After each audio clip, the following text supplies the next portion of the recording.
फैसलाबाद पाकिस्तान का तीसरा बड़ा शहर और पंजाब का दूसरा बड़ा शहर, जिसे चिमनियों का शहर भी कहा जाता है। और फैसलाबाद पाकिस्तान का मानचेस्टर के नाम से भी मशहूर है, पूरी दुनिया में मशहूर है। उसकी वजह यह है कि यहाँ पर कपड़े का कारोबार सबसे ज़्यादा होता है और तमाम जितना भी कपड़े की मसनूआत फैसलाबाद से तैयार होकर पूरी दुनिया के अंदर जाती हैं। और ये एक बहुत बड़ा नाम, और ये गली मोहल्लों में ख़ास तौर पे मुख्तलिफ़ इलाके हैं जो इसी लूमों के वजह से मशहूर हैं। वो भी आपको मेरे साथ दोस्त हैं हमारे नासिर सरदार साहब, उनसे मैं पूछूंगा। और ये इनका बिज़नेस भी पावर लूम से मुतल्लक़ है, और पावर लूम से मालूमात ये जिन लोगों को इस चीज़ का नहीं पता वो तमाम मालूमात आप तक पहुंचाएंगे। तो नासिर साहब से मैं गुजारिश करूंगा कि ये पावर लूम आपने मुझे तमाम जो आपके इस काम का जब आपने आगाज़ किया और किस वजह से इस फील्ड में आए, और इसमें आपको क्या क्या दुश्वारियां पेश आईं, और बहुत सारी ऐसी भी चीज़ें सुनने को मिली हैं कि पाकिस्तान में ये इस कारोबार में बहरान है और उसकी क्या वजह है। तो मैं गुजारिश करूंगा नासिर सरदार साहब से। तकरीबन मैं 8-9 साल से इस काम से रिलेटेड हूँ और 5 साल तकरीबन हो गए इस काम को डिस्टर्ब है ये काम। उसकी रीज़न ये है कि गवर्नमेंट तवज्जो नहीं दे रही। गवर्नमेंट तवज्जो क्यों नहीं दे रही कि उनके अपने मामलात ही ऐसे हैं कि वो उस तरफ उलझे हुए हैं। अगर गवर्नमेंट जो बिजली का बिल ज़्यादा आ रहा है उसको रिलीफ़ दे, उसमें रिलीफ़ दे, तो ये मामला ठीक हो सकते हैं। वो क्यों नहीं दे रहा है? क्योंकि वो उनका जो नज़रिया है कि अपनी पॉकेट में डालो जो भी आता है, गरीब अवाम तक ये रिलीफ़ नहीं आ रहा। जब तक गरीब अवाम तक रिलीफ़ नहीं आएगा तो ये मामला ऐसे ही चलते रहेंगे। गरीब अवाम से इन हुक्मरानों को कोई सरोकार नहीं है, ये ख़ुद बेईमान है, और जो बंदा ख़ुद बेईमान हो वो किसी को रिलीफ़ क्या देगा? आप ख़ुद अंदाज़ा लगा लें कि 5 साल तकरीबन हो गया। 5 साल से पहले तो मामला ठीक थे तकरीबन, उसके बाद ये मामला ठीक नहीं है।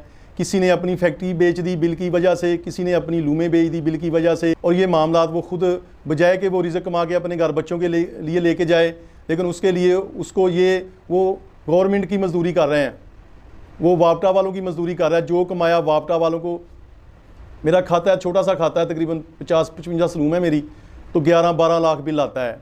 11-12 लाख बिल कितना जुल्म है, ज़्यादती है। गवर्नमेंट हमें रिलीफ़ दे। ये जो यूनिट है जो 20-25 रुपये का होना चाहिए, ऐसे ही जो गरीब घराने हैं उनका यूनिट रेट कम होना चाहिए। और अगर यूनिट कम होगा तो गरीब आवाम जो है वो उनको ये ऐसे रिलीफ मिलेगा कि उनके पास कुछ ना कुछ बचेगा। कुछ बचेगा तो वो शहर जाएंगे, शहर जाके वो दुकानदार से दुकानदारी में वहाँ से जाके उनको पैसे देंगे, कुछ चीज़ लेंगे। गरीब आदमी भी खुश रहेगा और शहर के जो कारोबारी हालात है वो भी बेहतर होंगे। रीज़न यही है महंगाई।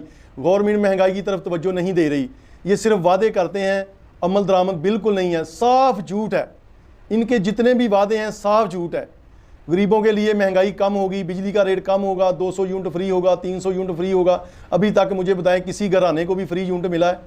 मेरे पास यकीन करें ऐसे लोग भी आते हैं कि किसी ने अपनी बच्ची का कांटा बेच के बिल पे किया है, किसी ने अपना जानवर बेच के बिल पे किया है, किसी ने किसी से उधार लेके बिल पे किया है। आखिर क्यों? ये गवर्नमेंट क्या चाहती है? लोग खुदकुशियाँ करने पे मजबूर हैं और ऐसे वाक़यात सामने आए हैं। आप लोग सोशल मीडिया देखते हैं, कितने लोगों ने मजबूर होकर यहाँ तक अस्तगफिरुल्लाह कि अपनी इज्जतें नीलाम करने पे तुले हुए हैं कि हमारा घर का बिल पे हो जाए। रीज़न क्या है? मेरी गवर्नमेंट से अपील है, मरीम नवाज से अपील है कि अगर आपको अल्लाह ने इक़्तिदार दिया है, पता नहीं कितनी देर तक रहना है आपने, ये अल्लाह की ज़ात जानती है, तो आप ऐसा अच्छा कुछ करें, ख़ासकर गरीबों के लिए। अमीरों के पास तो बहुत पैसा है और वो अमीर होते जा रहे हैं, गरीब होता जा रहा है। जो हमारे जैसे मिडल मैन है, हम मिडल मैन भी नहीं है, उससे भी नीचे हैं, हम बहुत परेशान हैं। क्या वजह है? बिल की वजह से परेशान है। अब दूसरा रास्ता लूम वाले ने लिया है कि सोलर वगैरह लगवा लें। सोलर लगाने के लिए भी कम से कम 40 से 50 लाख रुपया लगता है। वो कहाँ से लेके आए? कहाँ से लेके आप मुझे बताएं। लेकिन आप खुदारा ये जो बिल की मद में आपने इतना इजाफा कर दिया, 50 रुपये से प्लस यूनिट चला गया है, इसको 20-25 तक लेके आएँ ताकि आम जो गरीब आदमी है उसको भी फ़ायदा हो, जो इंडस्ट्री है वो भी चले, और जितने बेरोज़गार अदारे हैं वो भी चलें। अच्छा करेंगे आपको इंशाल्लाह दुआएं मिलेंगी। और इंसान पैसे से बड़ा नहीं होता, इंसान कुछ अच्छा करने से बड़ा होता है। आप खुद अंदाज़ा लगा लें कि जिसने अच्छा करना है उसका नाम आज तक ज़िंदा है, और जो पैसे वाले अरबों खरबों आए चले गए, नाम उसी का ज़िंदा रहता है जो अच्छा काम करता है। मेरी ये अपील है वज़ीर आज़म शहबाज शरीफ साहब से भी और मरीम नवाज साहबा से भी, और हमारे इलाके में राना सनाउल्लाह साहब आए हैं, माशाल्लाह हम वेलकम करते हैं, जी आया नू। ये तकरीबन डेरा इधर बना है, हमारे पास ही है। इससे मेरी अपील है कि हमारे गांव चक नंबर 64 में कुछ काम हुआ है, जिसमें 3 सोलंग हैं और 2 सड़कें बनी हुई हैं। एक ये बाईपास से चौक तक, एक इधर एक बनी हुई है। बकाया हमारे गांव का काम वैसे का वैसा ही पेंडिंग है। ये गांव का काम 20-25 साल से पेंडिंग है।